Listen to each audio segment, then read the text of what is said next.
Okay, I think we're live. I've just got a couple of photos I was going to edit anyway. I thought I'd jump on. So if anyone at any point wants to ask me any question or anything like that, go for it. Otherwise, I'm just going to be doing my spiel and getting used to actually talking when there's no one here and running through what my process is.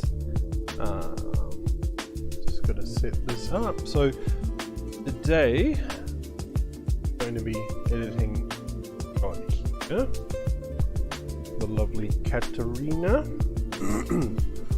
Just let me set a couple of things up and we will get on to it. I had some troubles yesterday, my first stream yesterday, and Photoshop and my streaming software didn't quite enjoy each other's presence, and Photoshop actually carked it for the first time for me ever. I've heard a lot of people complaining about it, but I've never had an issue until I started trying to do this. So we'll see how we go. Hopefully everything runs smoothly. Set my chats up there.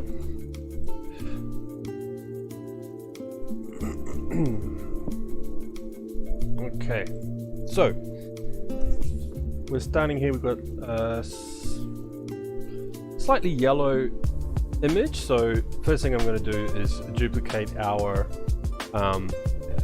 original image there. So just Control J. All sorts of ways to do this. You'll hear me say that a lot because there are all sorts of ways of doing everything. First thing I would do here is I'm just going to reduce a little bit of the yellow. A few ways I could do it. The easiest way for me, the one I would sort of go to just by default, is image adjustments and go down to photo filter. And what we're seeing here is there's a lack of blue. There's an excess amount of yellows and oranges, so I'm going to add a cool filter on that, and what that's going to do is counter a lot of the yellow we've got going on, make it a little bit cooler, but it'll also take it a little bit more towards the red side of things. So I'm just going to grab a cooling filter there, bring it down to, don't need much. I quite like it when my photos are a little bit yellow. Getting used to this tablet pen. Okay, so just that little bit of difference there. We've taken out that yellow, those yellow tones on the skin, and brought the highlights a bit closer to white. Yeah, I think that'll do there. So just 7% on the cooling filter there. Every photo will be different. Some photos you won't need to do that at all. That's just my you kind of do it by eye. I do a lot of print media as well, so my screen is set up so that the colors on the screen represent the colors that come out on the actual prints themselves. When you're doing things for web, for the internet, everyone's screen everyone's screen is different contrast levels, different color setups, and it gets a little bit harder there. So but for this, I'm just going to be doing this for web. So what I'll be doing is I don't want to take any of the blacks too far black, but I don't want to go too bright either, just to give me that space for people that will be watching on screen. So yesterday on my first video, I went through my skin technique. And you'll notice here, most of the skin in this shot is dropped out of the depth of field. So we'll only really have to focus on this in terms of our textures. With the rest of it, it'll be more about the color and the tones itself. So we're just going to do the same thing and do our frequency separation. We've got two copies. Notice that we have got that color adjustment as well. So on our bottom layer, which we're going to call, or you could call it your blur layer, base layer, colors, tones, whatever you want. I'll just go color for this one. And our top layer we're going to call texture.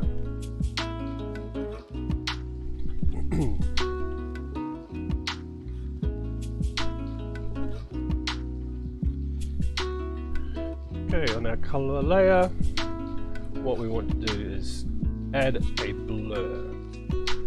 So So I've made the texture layer invisible so we can see the layer we're working on, the color layer. I'm going to go Gaussian blur, and we just want to push this just so that all we can see is color, and we just start to lose the detail of the skin. Okay, usually we're around 5 something. It depends on how much skin and how close and how sharp the skin is in the shot. If this was a close-up shot just of the head, you're putting a very, very different value into this. Likewise, if they're far away. So they're about there.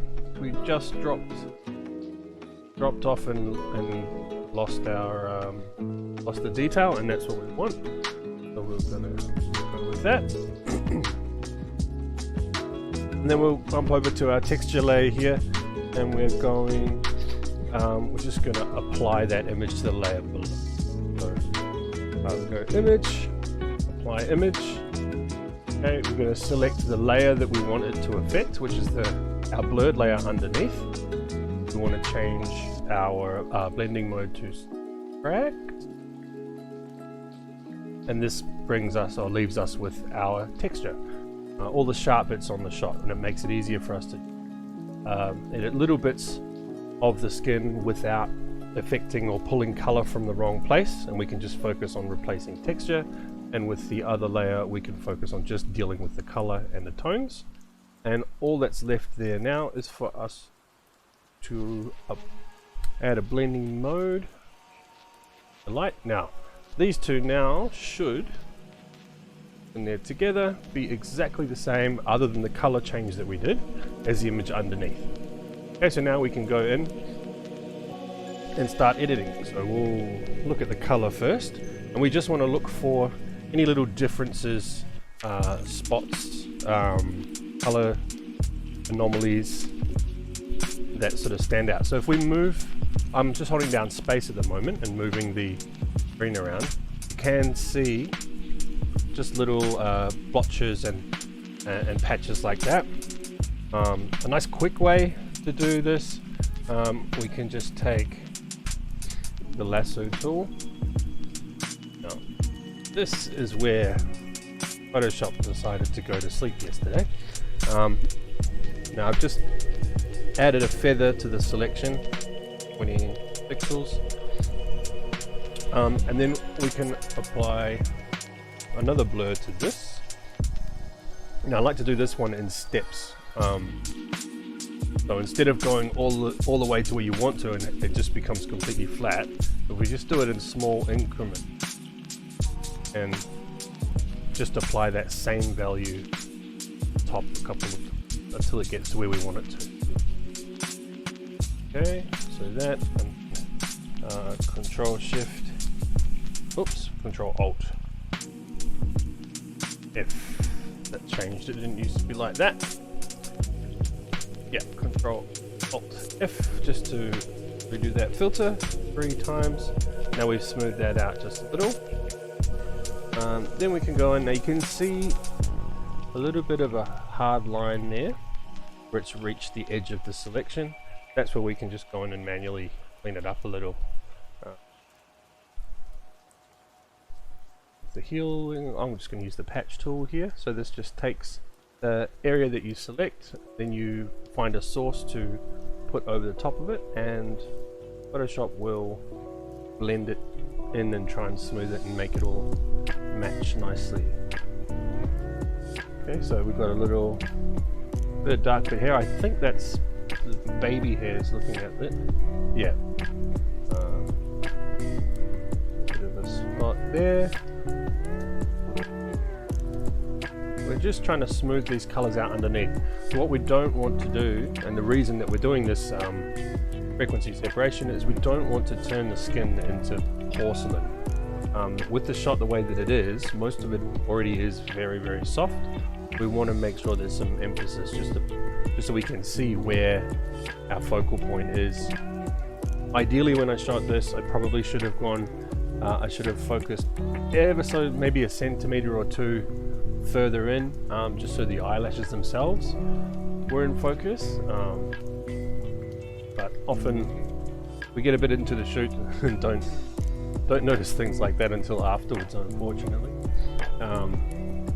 Okay, now we're just running over the rest of the skin, looking for any little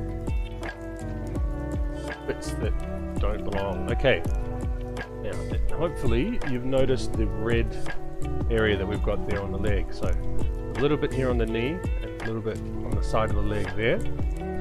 We want to try and bring these closer color-wise to the rest of the leg. So we can try our lasso tool here. Hold down shift, select some more. Okay, you can either do it directly onto it or duplicate that bit. We'll just try directly onto it. What we're going to do is we're going to image adjust. We're going to adjust selected color.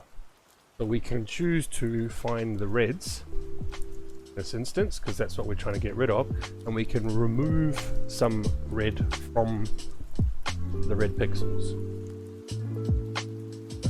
Bring this down, and you can see if we took all of the red out of this orange skin, we're just left with the yellows and blues, so you have a greenish tint. Take a little bit, and it's not going to be much that we'll need to do. We'll take out a little bit of, maybe a little bit more.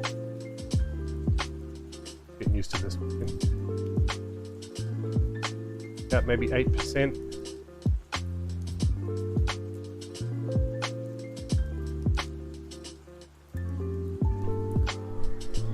You have got there's a little bit of a green that's resulted there, but that's okay because it blends in with the light. Still a little bit of red, so go over, maybe do another little bit here. Image adjust selected color, the reds, do the mouse. Okay.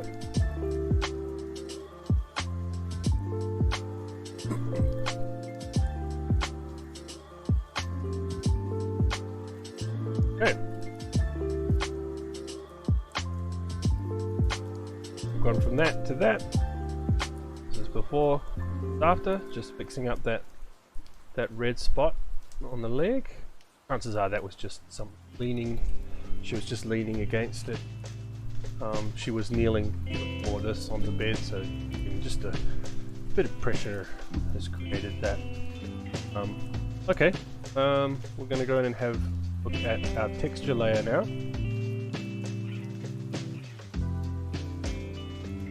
And all we're doing is just looking for our little spots, little bumps. We're trying to keep the texture, the natural skin cells and all that shape. We want to keep that all there. Our patch tool, this, place it everywhere. Might actually repeat that off. Spots.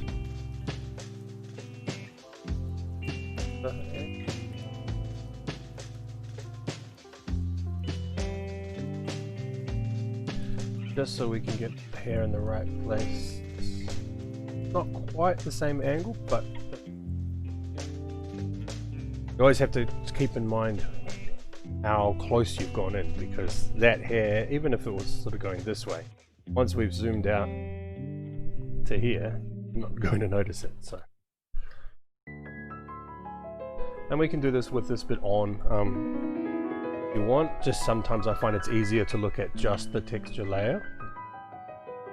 Find another bit of skin. You can see we're not flattening everything out. We're keeping the life in the shot, keeping it real, keeping it textured and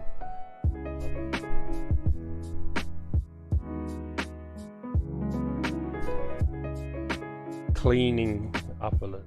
That's all.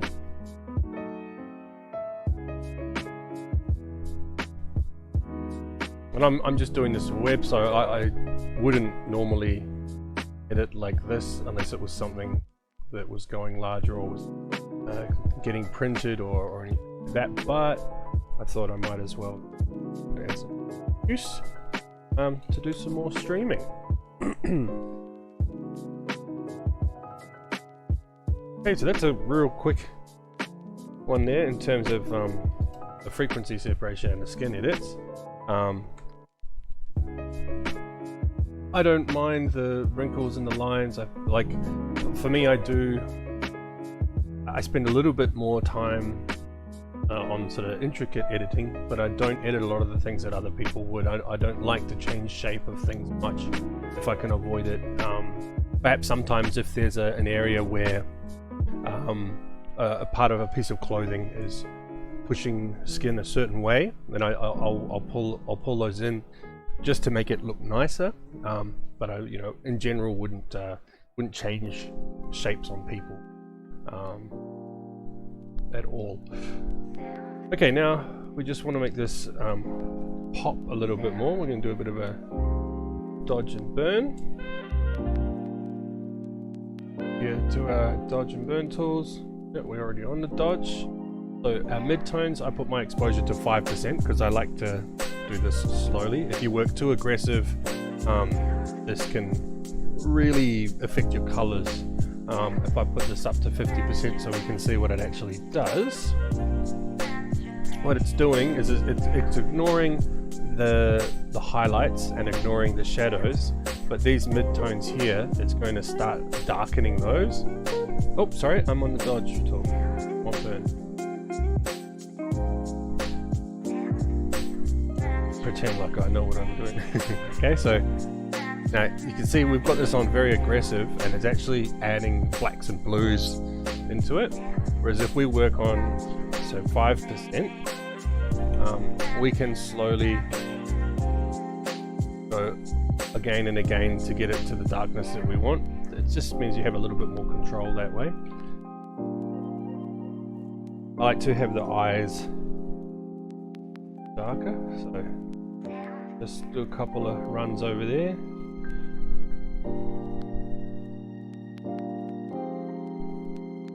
And we can just compare.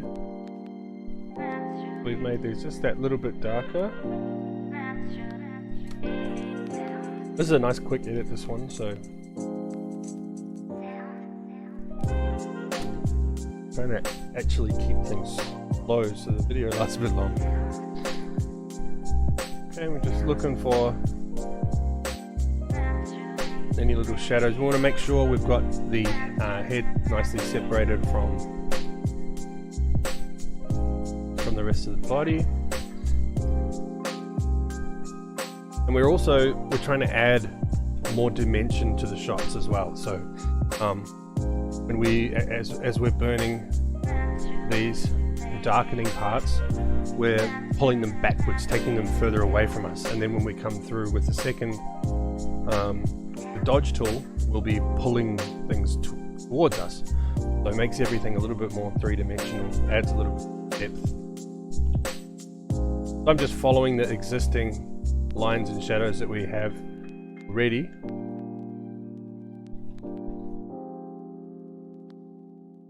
Get them a little pronounced. And it depends on what your goal is as to how far you want to take that as well. In terms of your actual editing style, sometimes you might want to go for a real grungy sort of a little bit more comic-y kind of a look, where you might go a bit higher contrast, or really peak your highlights. Another quick look at that.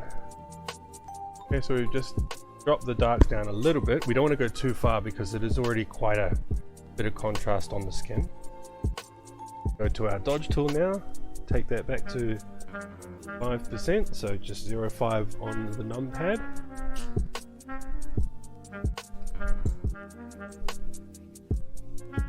And we're just gonna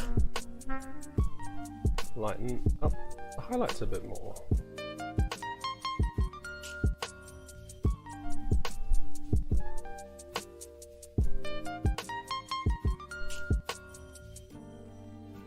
As I said, that's just going to add a little bit more dimension. A little bit more depth. Everything.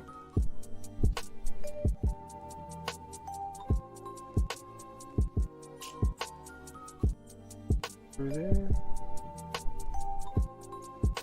This is also why I've got it down at 5% there, nice and light. So Not doing anything too drastic.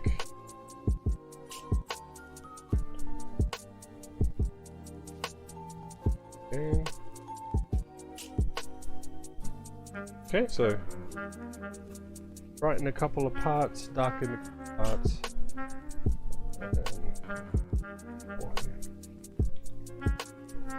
Completely up to you, really. For me, my goal at the end of the day is to still keep it looking realistic. That's my main thing I want to think about, main thing I focus on. Okay. Now, the order in which you do things is completely up to you, really. Depends on your own workflow. Because I've put this in a folder, there's still a lot of things I can still do to it now. If, for example, I didn't actually check, this looks reasonably great. So we're not quite in center, but I mean, not too bad. We don't need to shift it. There's no need to do that because we're only going across to there. Really, that's not that many pixels across, if we're honest. But so I would leave that there. But my main concern is to make sure that these are actually straight up and down. Because it's almost there, it needs to, well, for this one it is, but if it was almost there, we need to make sure it is there bang on, because our eyes will notice things like that. So that's just pulling in a ruler line off the side just so that we can see. You can either drag them off if you want to keep it there but it's in your way. You can just put Control H, hide those out of the way. Okay. Right, now let's have a play with the hair as well. Let's do a bit of dodging and burning in there, just a bit more character. We'll do the same thing. We've got our burns. For the hair, I can be a bit more aggressive, bump it up to 10 or 15% with your exposure. And we're just going to go through and select some of these areas and just make them a little bit darker, and you'll see a big difference after this. Once we've done this a few spots.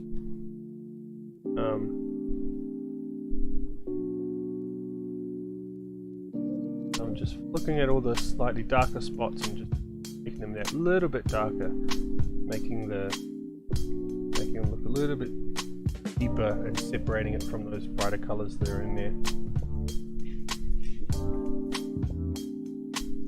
So I'm doing this with the Wacom tablet at the moment. Normally I would use a mouse, very used to using a mouse to do this stuff, but I've got the tablet now. I'm starting to draw a bit, so I thought I'll just bring it into my editing and get used to it. Seems to be doing alright.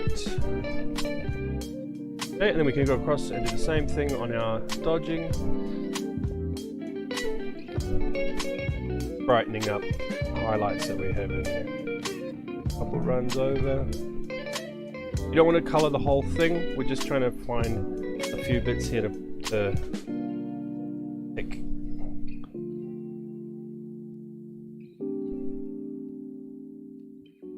Up to you how much.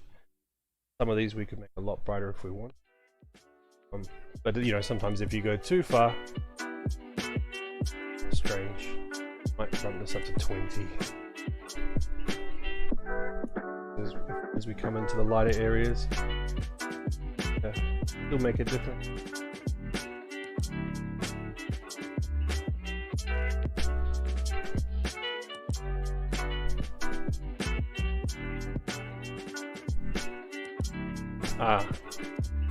Let's try that. Okay. There's me getting used to the tablet. I had my touch sensitivity on, so the less I push, the smaller the affected area is. Better. So we're just making little parts of this hair stand out a little bit more, and we have a quick look at our difference there. Okay, so we can be much more aggressive on this hair now. Look at it. Oh, I'm gonna hit 2%. We want 20. Let's get angry. Oh, we can go further. A lot of it's trial and error. Everyone's got different color here. The more you do it, the more you get used to what values you prefer to use. Depends on the color of the hair as well.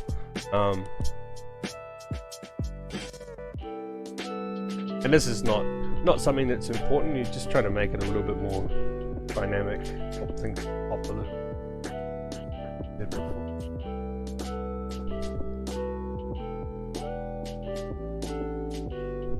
Okay, that'll probably do for the hair.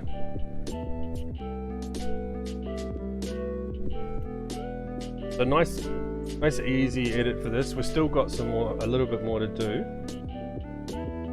Okay, so we've fixed that, taken out some of that yellow, cleaned up the little bit of detailed skin that we needed to clean up, softened out some of the colors and lines, dropped in a little bit of shadows and highlights in there.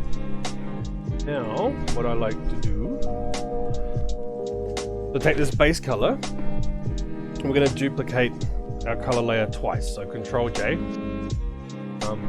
I like to take out color from my images. So the first thing I'm going to do, push V just to make sure I'm on the move tool, and then Control U, which is our hue saturation. So I'm going to take out all the color, and then Control L, just our levels, make sure our histogram's right. So we've got a lot of dark in this shot.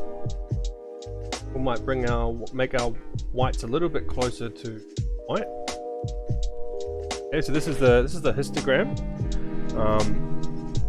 All your DSLR cameras will have this, and these three tabs here represent 100% black, 50% between black and white, and 100% white. So on the graph, if your graph starts here, or on this side, it means that the darkest part of your image is not 100% black. That's basically what this represents. So we didn't have 100% white, which is fine, but for this purpose, I like to push these up just a little bit, because this helps get a bit of detail on the color underneath. And I will set this to about 15%. Doesn't seem like much, but that little bit of difference for me, I quite like. So you can see that it's taken some out. I might actually go further to 20%, because the next layer, we're going to use that existing color, and we're going to change the blending mode to soft light. Okay, and drop this down to about 25, maybe 30. We'll see how it goes. Okay, so if we take these two away, that's our original image, and with our desaturated layer and our soft light on top, we've taken out some of the color, but we've also pushed our contrast in either direction. I kind of like how this turns out. It's still got all the color there, but it's just a little bit more, I guess, pastely, a little bit more monotone. You could go further if you wanted, but these two layers work with each other. So if I put this 50%, I actually really like this look, but I would want to use this color to bump up that contrast a bit more. Maybe go to 30, 35. Actually, I actually really like this. 50, maybe we can go somewhere in between those two. Maybe 35.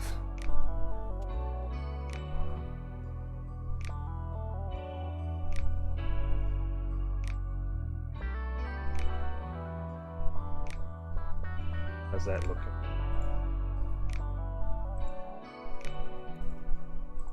And I would normally, like all the shots that I would edit from this particular one. Oh, can you edit her bra off? We don't do that sort of thing, no.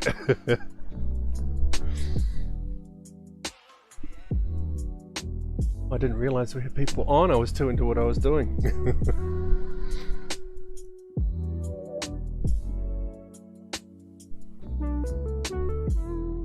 Okay.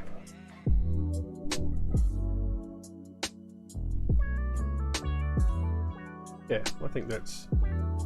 Oh, I'm gonna go with 30. 30 for our black and white layer, and for our soft light contrast layer there.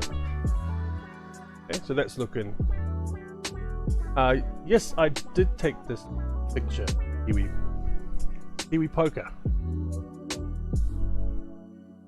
This was shot in a studio, So there's a with a boudoir section, so it had a bed with bed posts and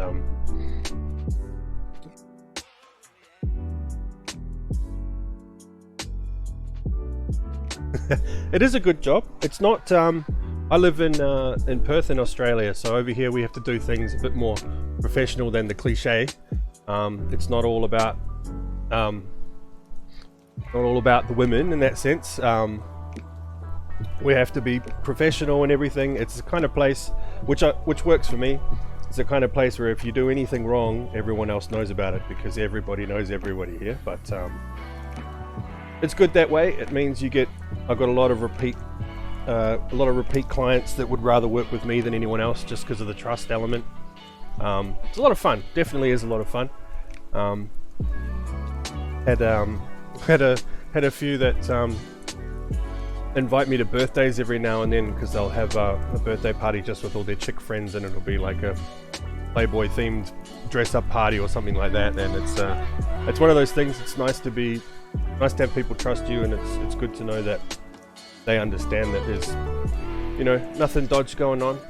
Doesn't mean there aren't beautiful women around and beautiful women you get to take pictures of, but that's all part of the fun. Like for me, I'm quite a self-conscious person, and this gives me the chance to talk to women I would normally run away from. I was about to ask you if there were enough women in Western Australia. Oh, no, there's plenty. Yeah, there's a lot. For us, I think for me in Perth, there's a lot of photographers. Cameras are getting much more affordable. When I say photographers, I use that term loosely, but a lot of people that will go out there and sort of take advantage of people, sometimes either in a monetary sense, other times in a trust sense. So it's the ones of us that do actually care about the work we do tend to stick together and stand up for, or sort of make sure we can find the ones that aren't doing what they should be doing. But yes, no, definitely plenty of models around, especially with the internet now. There's a lot of people trying to display and market themselves, their image as a brand. So yeah, this one I'm doing here is just a sort of glamour shoot that I organized.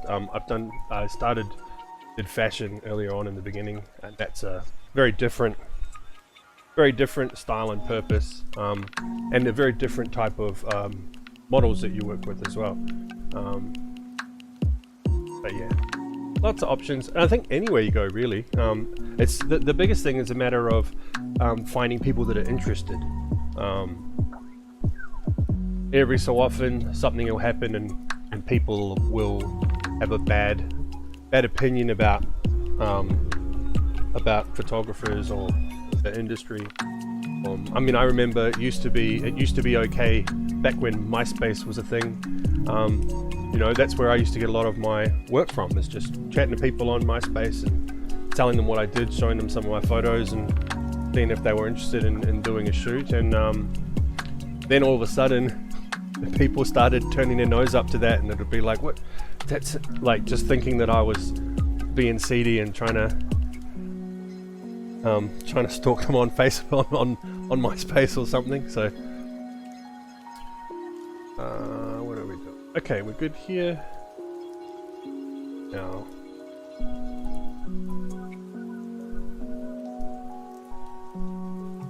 whereabouts? I presume you're in New Zealand, Kiwi Poker, or are you someone that goes over there and attacks the wildlife?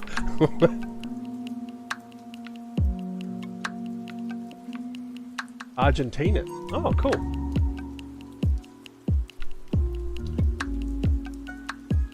Okay, so now that we've found a sort of a color style that we're happy with, this is how I would then with these values of our black and white, our desaturated layer and our soft light layer, that's what I would put through for the rest of the shots that were shot like this. Not necessarily all the photos from that day. So each scene, each lighting setup, we might want to treat differently. It depends on the environment, what's around it, how it was lit, and all that sort of stuff. So what we can do with our texture layer as well is we can, first off, we will duplicate that, so Control J. Now, this is another way of sharpening. Now that's very, very aggressive. I don't like to sharpen strong like that. I would put this at maybe 25%, the layer itself, just to bring a little bit more sharpness to here. That's plenty. And if, I mean, I'll still do this now, but if she was facing us, I would do this again, just with the pupils, the eyes themselves, so those eyes really sort of pop and stand out.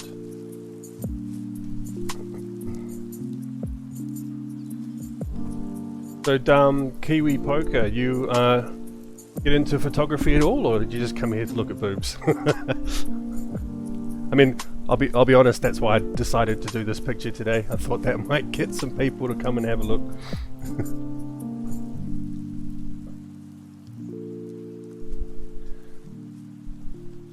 Gonna select this area here and copy that little sharpen layer. If I push Control J now, it will duplicate that little area. Okay, and just make that a little bit sharper. This is looking nice. I like where this is going.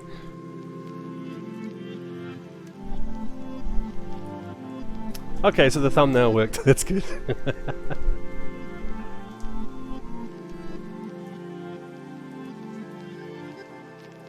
It's not a hard sort of industry to get into on the lower end anyway. The most important thing is that, well, for me, what I've found anyway is that you've got the right intentions. If you're excited about the actual photos themselves, and there's nothing wrong with it being you're excited because a person you get to shoot is attractive. That's even better. It's more about don't be selfish about that actual process. If you're doing a shoot, it's, you know, you're doing it for them as much as you're doing it for you, but it's also keeping them involved, keeping the conversation going. You need to be honest and open, and that makes the trust build much quicker. And the more comfortable your subject or the model is, the better shots you get. Full stop. It's one of those things. You know, you can see a lot in eyes, you know, and if people aren't comfortable, if they don't feel comfortable around you, or they don't like you, the pictures just won't be anywhere near as nice as if you're having fun, joking around, being silly, you know, like,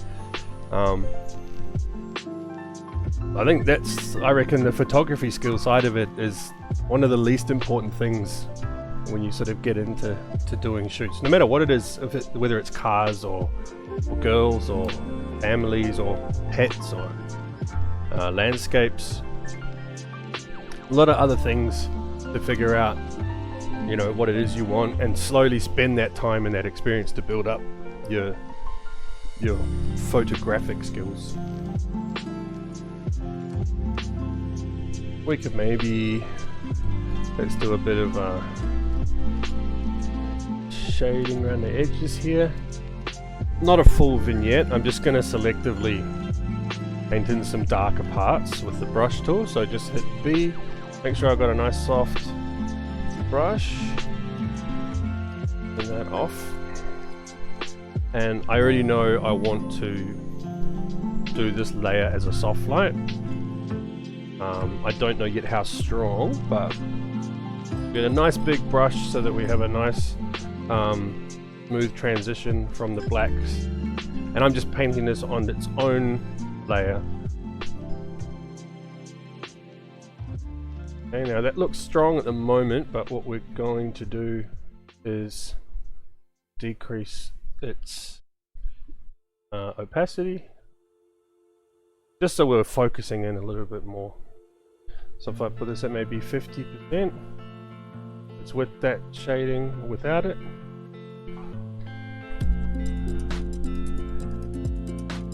And like I said at the start, the goal here is for someone to look at this, have it pops, but they shouldn't feel like it's really been edited.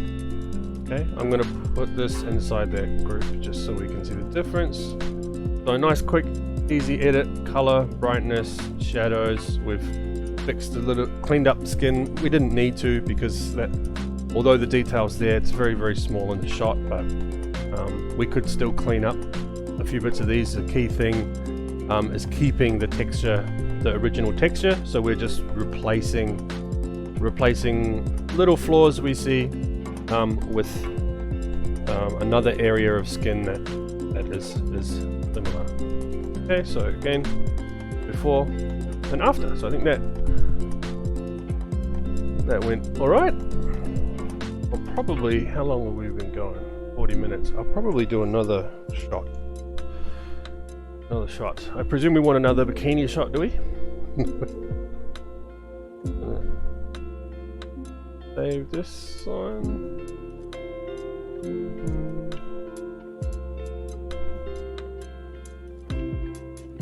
Oh, where are we? I'll just put it here.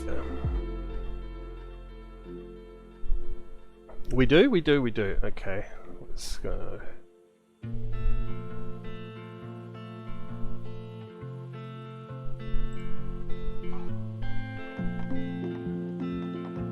Alright, this is one of the ones I think that's in there.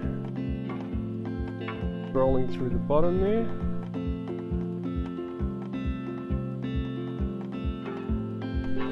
Close this. Okay, so here's a fun one. Do you think the modelling industry was bigger a few years ago? Yes. But yes and no. So I feel we're in a situation now where the term industry is much looser too. So before, the modeling industry was very, very strong. It was very defined and clear, and you know, held its own very, really well. Now there's so many opportunities for people to self-proclaim themselves as things. I'm trying to say this without being insulting to in any direction whatsoever, which is impossible. But I don't mean it with any malice. I just feel that, again, like I said, equipment is much, much more affordable than it used to be. I mean, in Australia, when I first sort of started on the fashion industry, I think I've got my first like proper camera in 2000 and maybe 2002-ish. It was a Canon 1DS Mark II. That cost me $12,000 without a lens. And what was that? That was 4 megapixels, full frame sensor.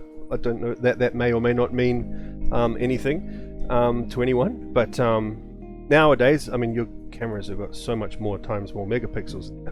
Sensor's still tiny on a phone, but yeah, the cameras now, the camera I use now is the Canon 5D Mark III.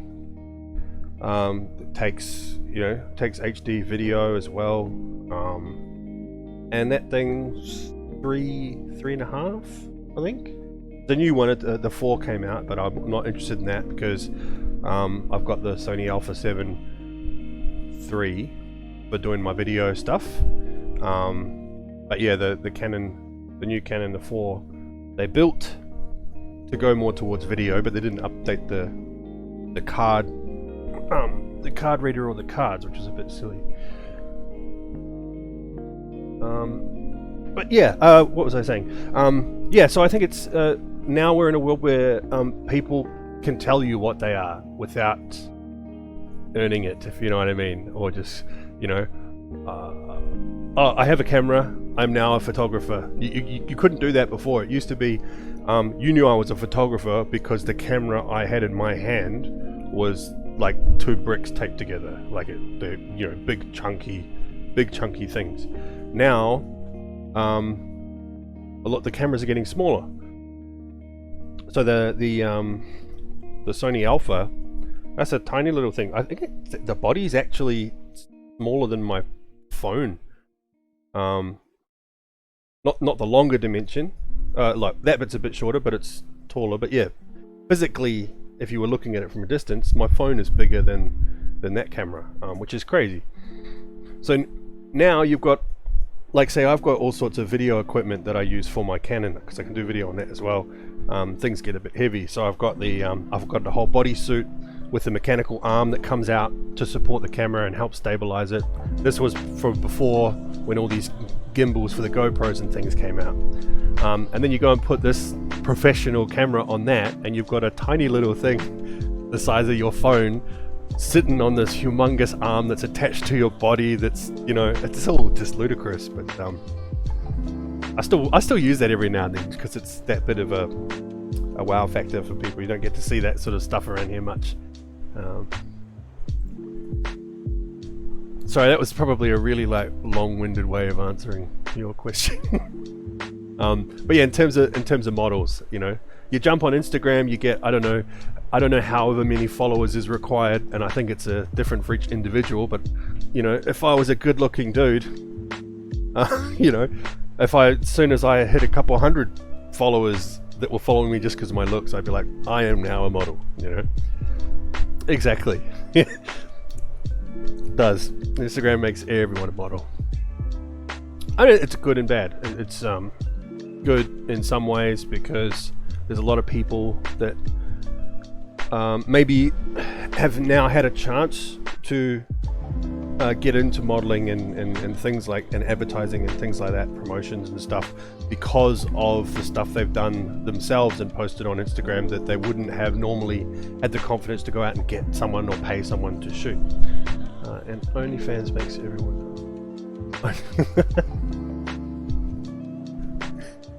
Yeah, I can't really disagree with that either, I guess.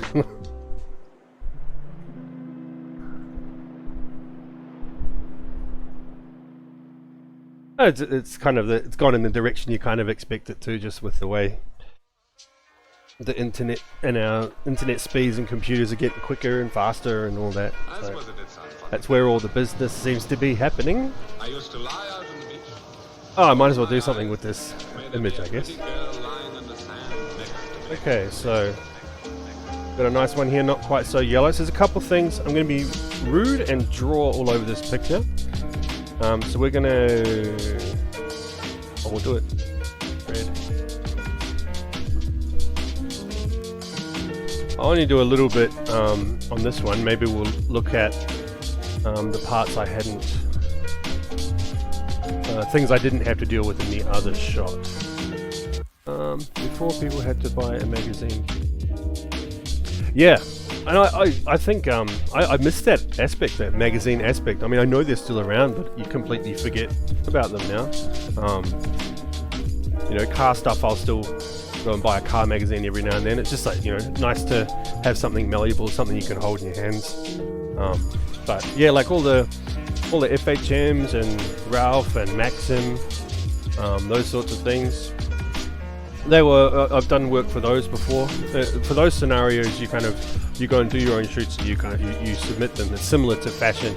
You fund your own stuff, and until you get to a stage where they're actually officially hiring you and wanting to use you, you just do a bunch of shoots, hope that the theme is going to work for whatever the next issue is, or a few issues down the track. And if it's something that they can use, you get your money back, which is nice. Okay, so on this shot, we're going to be looking at just a couple of bits. So we're not going to do a full edit. I've got an edited version of this already. So we've got a little burn scar here we'll look at. We've got the very common stretch marks. This, I think she's been leaning on some tiles or something here. Oh, I know what this is. The rubber mats that are inside the pool area. So we've got a lot of textural cleaning up to do. All of this around here. All these usual. I mean, I don't need to change that, to point those out. They're kind of obvious. And now this is one I was talking about before. We've got, I don't like to do body warping, but a scenario like this, it's a natural thing that occurs, and it's a problems that happen in shoots all the time where, you know, taking great shots, but at certain angles, no matter how fit someone is, you get these folds and lines with the skin. These ones I don't mind having to play with because it's something that, you know, I mean, when in real life is she going to stand like that when she's down at the beach, unless, you know, she's on the prowl, I guess. But you know, it's not something that would normally be there. So they're going to feel very self-conscious and unhappy with that. And let's say, for example, this was a shot that was going to be used for a catalog, or it was going to be used in a portfolio to try and show off something. I want these in the best state that they could be. So what we're going to try and do is we're going to maybe pull this portion in a little so that we can follow that line up. And we can't just pull that in there, we need to pull the material back as well so that that gets smoothed through. And then we'll bring this part of the skin in and take it out that way. Now we don't want it completely flat like that because that won't make sense. So you can see even here, we follow the line of the skin, we have a bump to the material and then out. So we're going to have to do the same sort of thing here. And then we just have to clean up these bits that we've got there. Armpits are one of the most annoying things. I don't need to say anything, but if someone walks past your computer and you're sitting here like this editing, you're going to get told off. That it makes a great thumbnail too, doesn't it? Yes, a lot of, or almost all the girls will ask about my editing process because everyone edits different. A lot of people get their influences from all the magazines and edit for a very sort of porcelain plastic fake look. I don't do that. I don't like that. I'll say to them, I say, if you've got, you know, any temporary marks, I'll go through those. I'll do my usual skin texturing thing, which is all about just cleaning things up. But things like moles, things that define you as a person, I don't get rid of those unless specifically asked.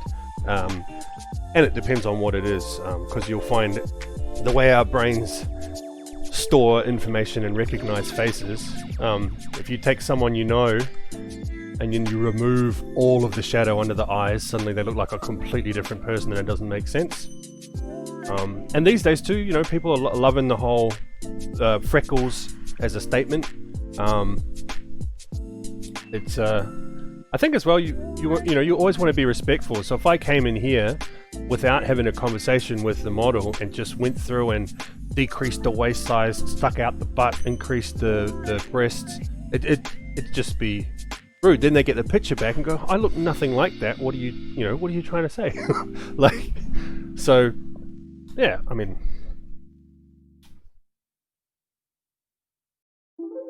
yeah, okay, so we can start at that. Right, so yeah, we'll mainly focus on this bit here and working on this, and then I'll probably stop.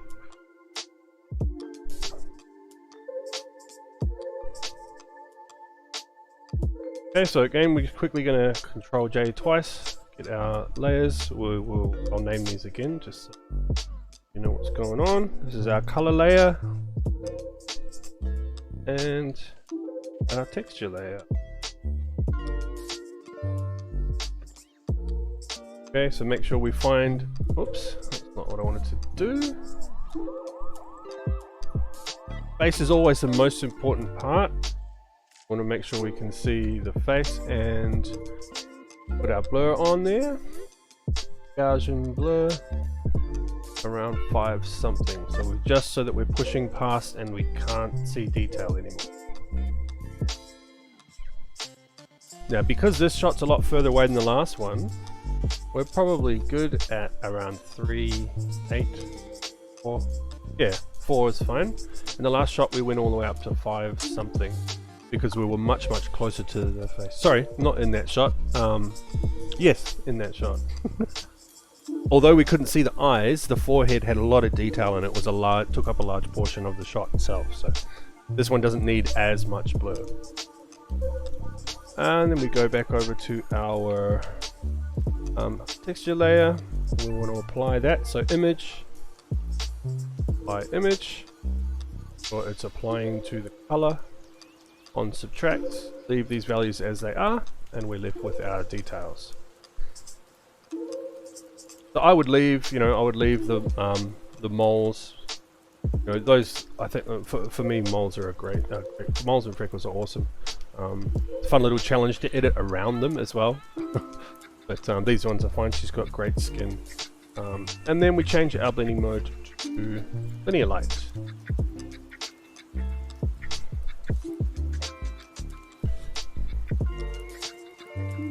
Yeah, this is my my second stream, so anyone that's watching, appreciate you coming along for no reason whatsoever.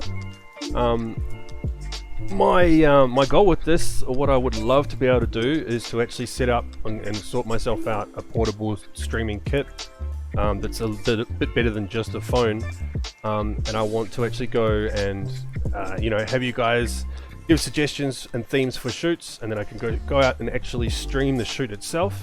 Then a couple of days later in the week, come back and sit down and edit those photos as well. I reckon it'd be kind of cool, because I haven't really seen anyone streaming shoots. And I know even just streaming them on the phone would still be kind of cool. Okay, so we'll put this in a folder, and again, now we've done our frequency separation. Frequency separation. It should be exactly the same as the image underneath. Perfect. Okay.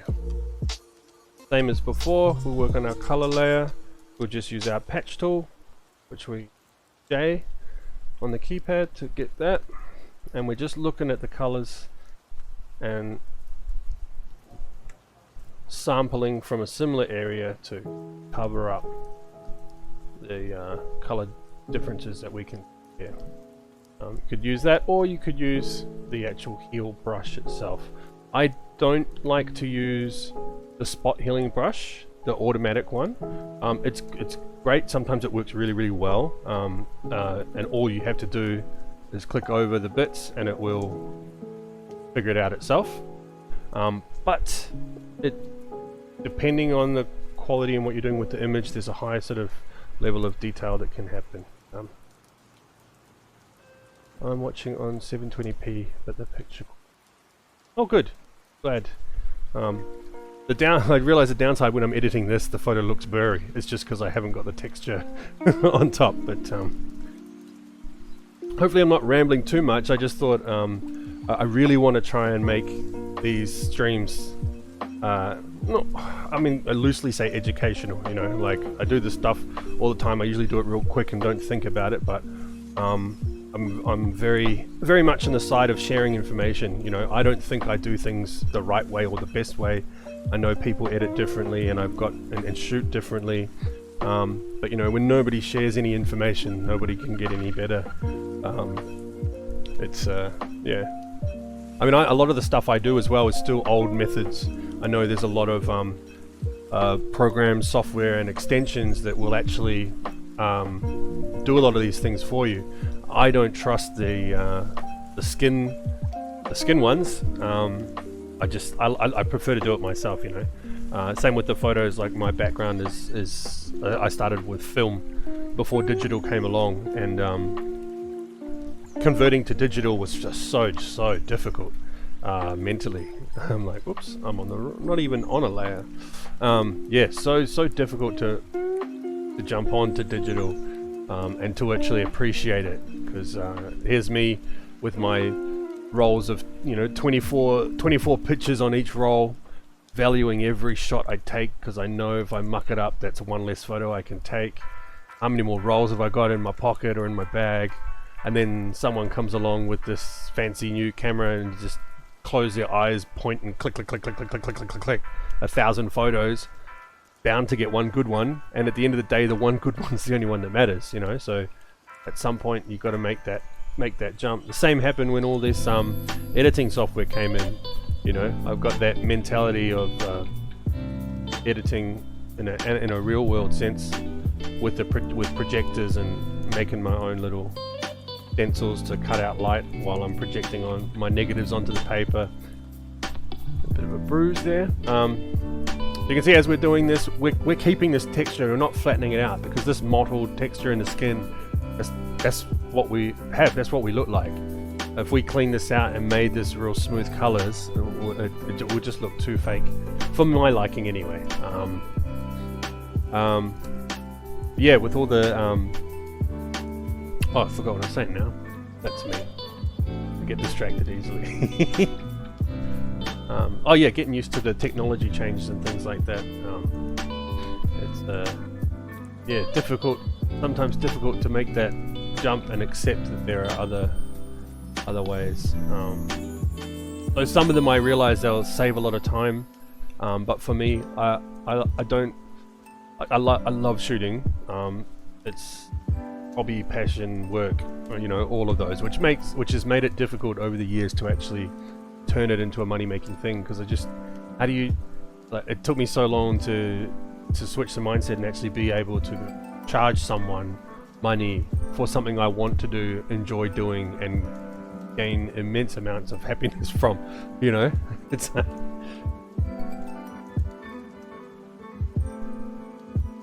it's like if you went to you know, went to your favorite restaurant, walked in and say, oh, I can't wait to eat your food, how much are you going to pay me?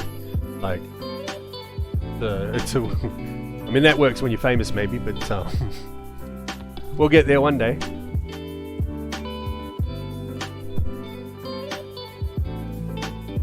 We might use the brush with this one. We'll go to the stamp tool. Now, this since I've started learning how to draw, I go, oh, what was that? I hear noises. Oh, cheers for the follow. Appreciate that.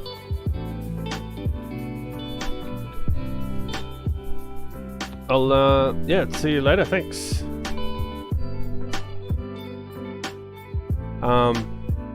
Yeah, so since I've started all the drawing, learned some awesome little shortcuts and things in Photoshop. If you hold down R, click and drag, you can rotate the canvas just temporarily for editing purposes. So I'd never done this before when editing, but now because I'm using the pen and because of what I'm about to do, I want to just rotate the canvas so that I can easily move my wrist along that line.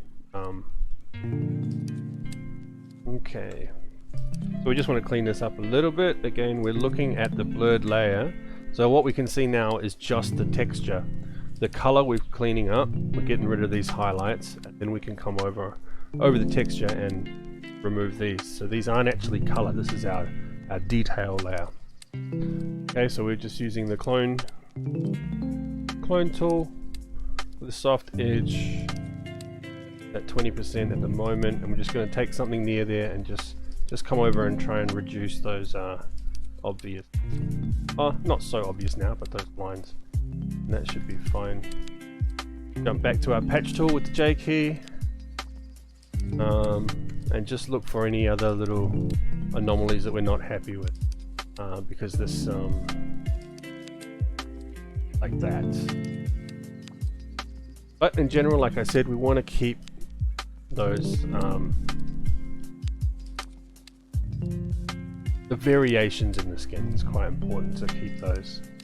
Come across something like this, we just want to check, is that a pimple, or is it a mole, or is it a scar, or is it a fly? Sometimes fly over here in Australia, they end up in faces and eyes all the time. I've got a few shots. I should find them all and put them all together, where just as the shot's been taken, a fly or a bee has just flying across in front of the camera, and you manage to get that dangling legs frozen in the air. Okay, so we're not, because I'll finish up soon, we're not going to worry about editing the face on this one. I'm just going to hold R, hold Shift to snap it and get back to where we were.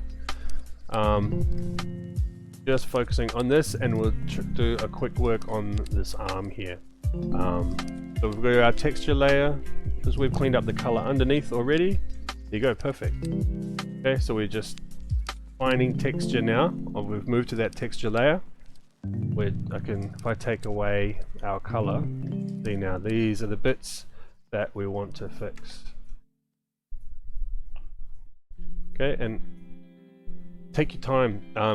If you go, sometimes you're lucky, but in general, if you go and do something like this, I want to get rid of all of this. This will probably work, but because it's quite a clean shot. But if you go and do this and go and select texture from somewhere else, you might not be able to find a part that's big enough. Also, because it's a large piece, it will be easier for the eye to spot any repetitions of spots, like see where the actual pointer is, the spot here and the spot here. Oh no, that's my screen. these spots will be duplicated or replicated up here, and there's a high chance that we'll actually notice that. Now, if you actually look, you can see the difference in the follicle change from here to here, and you can see where it come from. So I prefer, so that we also want to keep some of the original detail that was there, that was from that one. I just do it one at a time, you know. Then you're sampling from a different direction, different angle, different spot each time. And because we're using this, we're doing it in a selection manner. We don't have to worry about moving the brush and resampling each time either.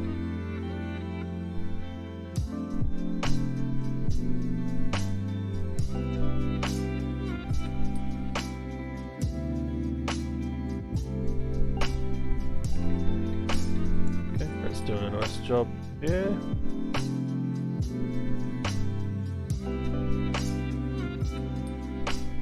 So really it's quite easy. The hardest parts, and they're not always hard, but the harder parts are when we come to a sudden change. So going from a skin texture to the bikini bottoms line here, we have light going up against dark, going up against bright. And that can cause a lot of bleeding when the patch tools or the healing brushes try and blend stuff together. So see, that's brought some of the black in because I touched the black pixel. So the best way to do it is to first get as close as you can, and then overlap, and you find a spot that matches, and then it's gone. Another little bit there. This is, again, unnecessarily pedantic. Nope, that's a mark on my screen. These are fine, but we'll do those as well anyway.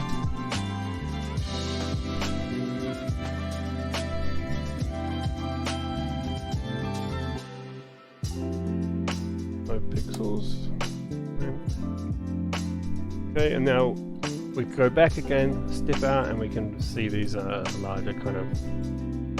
Now we want to double check, is that on our texture layer or on our color layer? So we're okay. We could do better on the color layer, but we're not going to worry about that too much. So it's just our texture layer. Good there. And now that's the cool thing about this frequency separation, is we're not affecting the colors. Like if I want to fix this bit by taking something from here, I'm not bringing this red, the redder tint in. I'm just bringing those, the skin texture itself.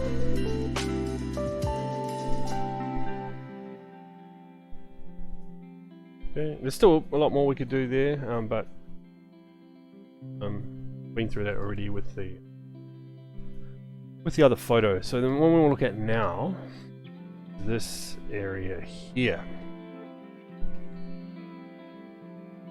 Okay, so this is something probably I would do at the start, or at the end. You know, once you've got everything, all your layers done, you've sorted out all your editing, you could then do it at that stage, or do it at the very beginning before you separate the layers up.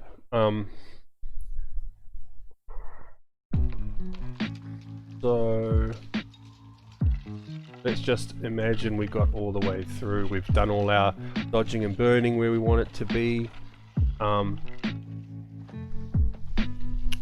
we can just flatten this. Let's group. Okay, when we're going to do what's called liquefy. Depending on your computer, sometimes it's a good idea to actually select the area. You want to go well over the main bit you want to edit, but what we're going to do is we're going to liquefy. We're going to be in quite close. Okay, so we've now got everything that was in that folder is now flat on the top there, because we got to a stage that we were happy with. We'll do a before and after quick look at that leg there. Okay, so we've fixed the discoloration that was through there as well. Now that runs up nice. The color work, the dodging and burning that I do, can be done on top as well. I just like to do it on the bottom, because if you dodge and burn over the top, you are actually doing that to the textures on the skin as well, which can make, say, these flu shot things will make that stand out a little bit more, because you're darkening. If I was trying to darken the arm line around there, I'd actually be darkening that as well and making that look deeper, more pronounced. So we just want to make sure that this is roughly in the middle of our selection and we've got plenty of space around it. I'm going to go to filter and we're going to go to liquefy. And this is the only sort of body manipulation that I would do. So what we're doing is we're going to take some of this out, pull some of this in. What we need to worry about is what's around it. So we're essentially going to be pulling whoops. On there. Okay.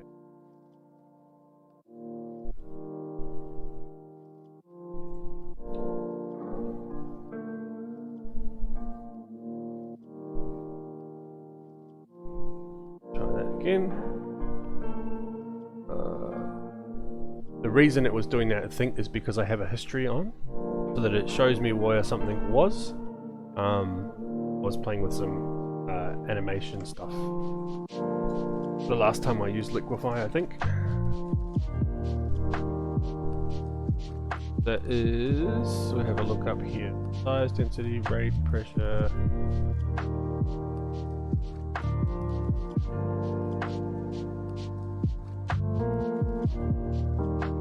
Brushed.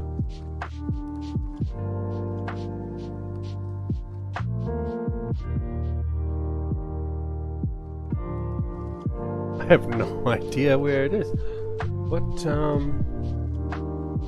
I know there's something. I've turned a history thing on somewhere. Is anyone there watching?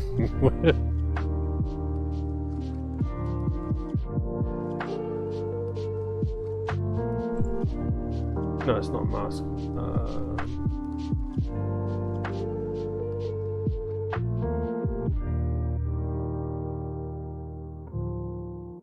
There you go.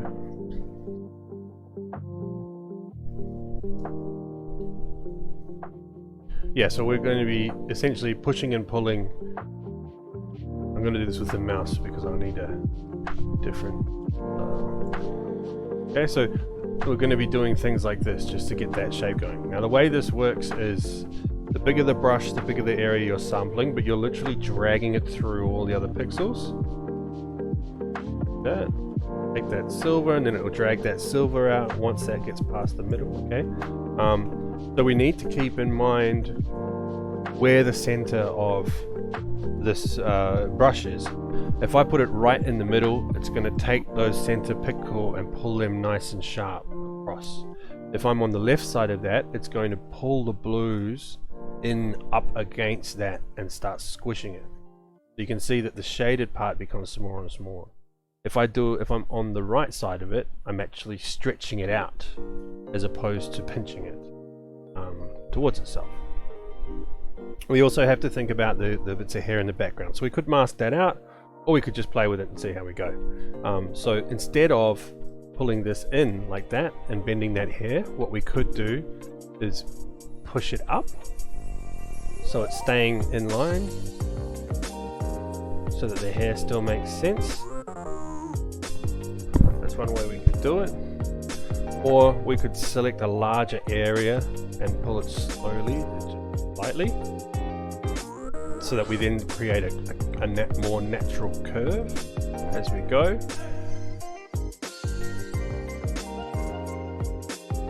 See, with what we did, we've pinched that area there together, so now our shades are much closer together. We'll just reshade that afterwards. Okay, so we can maybe pull this one out as well. We're not so worried about what's actually going on in here. We're worried about the shape that we've got. We want to make sure we're happy with the shape that we end up with. Fix that here, make sure the hair's more straight. Okay, so that we've got a better line going on there. Okay, so we've pulled that in. If you were to look at it straight, the hair still makes sense, even though it's coming out at a slightly different angle. All we're doing here is shifting. We're not worrying about how the colors or anything look. We're just worrying about the shape. Okay, and we do the same thing here. We can bring this in. Okay, so if I pull from here, we're going to start to blur that edge. What we want is we want to make sure we've got a nice sharp edge. We just pull from the outside and push up against it. Even just that, the problem we have here is will be fixed just by how we shade this. So this dark area is much darker than what's happening there, and that helps make this look like it's popping forward. Same with the shadowing we've got here. Once we clean this up, if we lighten the skin all the way down, we can maybe lift this up too, because this is just hanging over the top of the material. You can see it would continue up through here, so we can pinch that up a little. Just watch what the textures are doing though, and reduce some of that, then we'll be looking sweet. Okay, so that to that, that to that.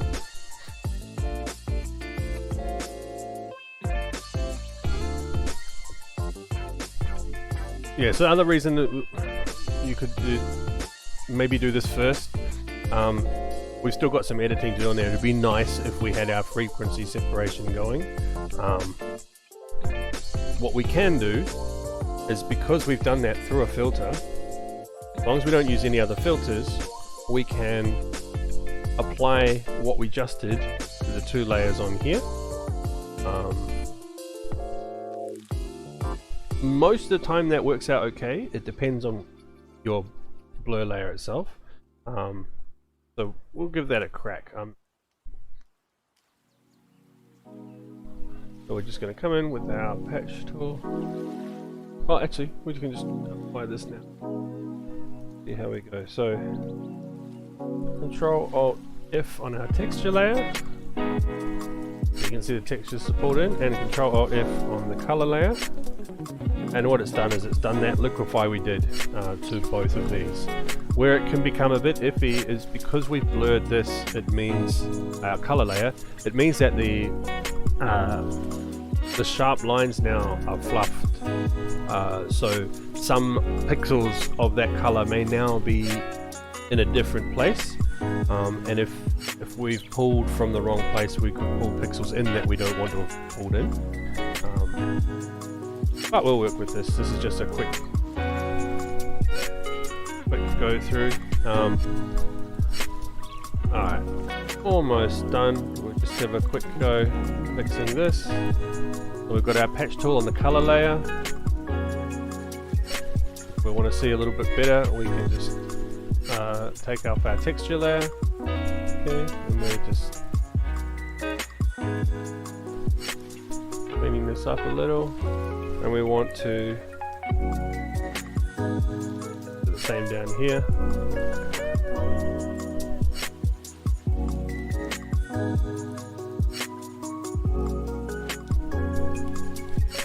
Now this part's just going to be a matter of maybe this clone stamp or possibly actually using a brush and color picking colors in there. Start up here, go to our clone with the S. We want probably a right click with the mouse button. Might want to harden this a little bit. Pick some of the lighter color from here. And we'll drop down to 10%.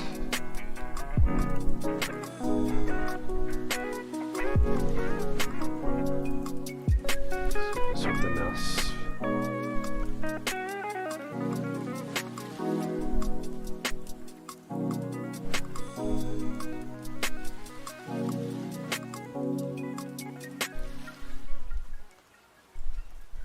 Okay, and it's okay doing this if you're making a bit of a mess like that. Try and keep picking color with the Alt key, stuff close to you, but don't forget that you can blur stuff if your brush was a bit hard, or come and use the patch tool and let Photoshop try and do it for you, clean things up.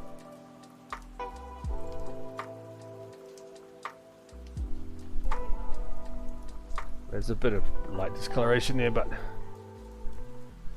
it's not something we're going to notice because remember, we're dealing with a bit that is that small. We don't even really need to do this, especially if this is something that's happening for the web, but we'll do it again anyway, just so you can see the difference. So we're going to take that.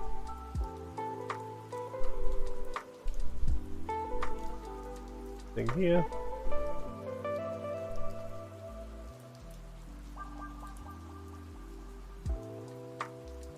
And take that part from else.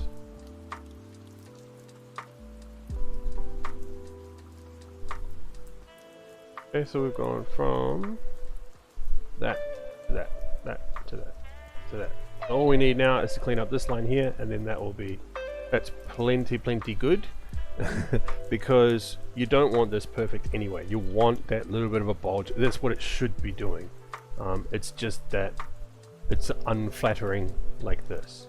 That again, that's exactly what not what it should be doing, but that's what it does. That's how it works, how our body works. But we're just trying to make it as nice as we can.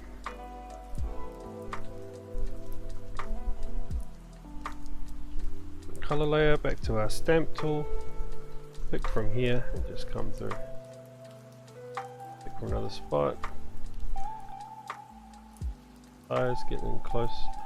Just reduce that dark bit a little.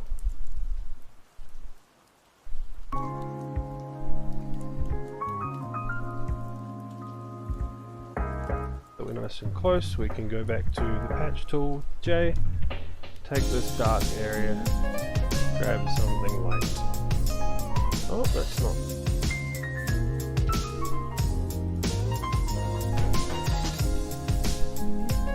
Oh, you just keep going until you find something that works. I might actually just color pick it brush. Okay, so I'm going to use a soft edge brush. I'm going to do it at say 30%. That's probably too much. 20%. I'm just going to take this color and literally paint it on top.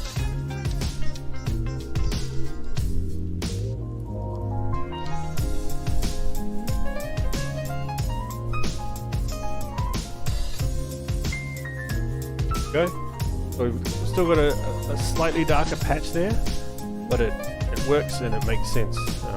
We don't want to take it lighter than the stuff around it. We want to keep all of that.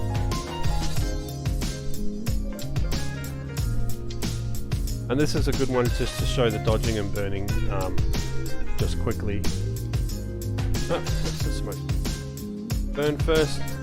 Got it at 10% there. We're just taking the darker areas where the body's going away from us. I'll do a slightly exaggerated one. Follow these lines up. All this is doing, again, is adding some dimension, some depth to the shot, making everything sort of pop and stand out a bit more. Okay, so you notice I'll just do it on this part of the leg and the waist there. If we do the same for dodging, make sure we're on 10% on our exposure up the top there. Just come through and tweak these highlights. So we'll go a little bit aggressive on it, just so you can see what that does. Okay, so you've got your before, your before, your after, before, after. So this is starting to look a lot more edited, but that's because we're going before, after. If you came and looked at this, analyze it as much as you want, there is still skin pigment everywhere, there's still natural imperfections, and I don't mean that in a bad way. She does have great skin, but it's all real, and this just brings that pop to that area. It's almost as if she's pushed her hip forward. Go through and do a bit there. You know, especially if this was like a bodybuilding thing or something, you put a bit of emphasis on different parts.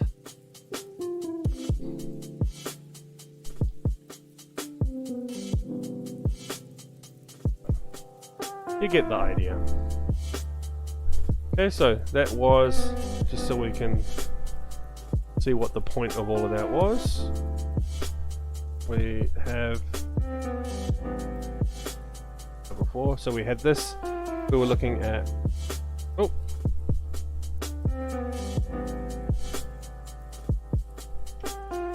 brush to 100% would be good. So we had our stretch marks 100% this. So we dealt with that. We fixed this area, or adjusted it, and we had a look at a bit of doing our shadows through here, up there, down the side, down the leg, and then our highlights through the middle. Okay, so before, after. We look at the. Okay, so it still looks real. There's still a bit of shape to it. It's not a perfect line. We could clean that up a little bit more, but I think that's doing. Okay, nice and easy. Again, we've only edited this section. I've already got a version of this one that I've done, and all my color corrections and adjustments and stuff. But yeah, that'll be it for this, I think. Thanks for dropping by. Hopefully you guys didn't mind my rambling and you can find some interesting information to take and use. If you've got any suggestions or any other, if you want me to do something differently or try doing something differently, let me know. I can have a crack. It's just the way I do things comfortably and have been doing for a long time. So always interested to learn new things, try different techniques, or if you're just sick of me talking, let me know as well, I guess. Alright, thanks for swinging by, and I will see you again soon.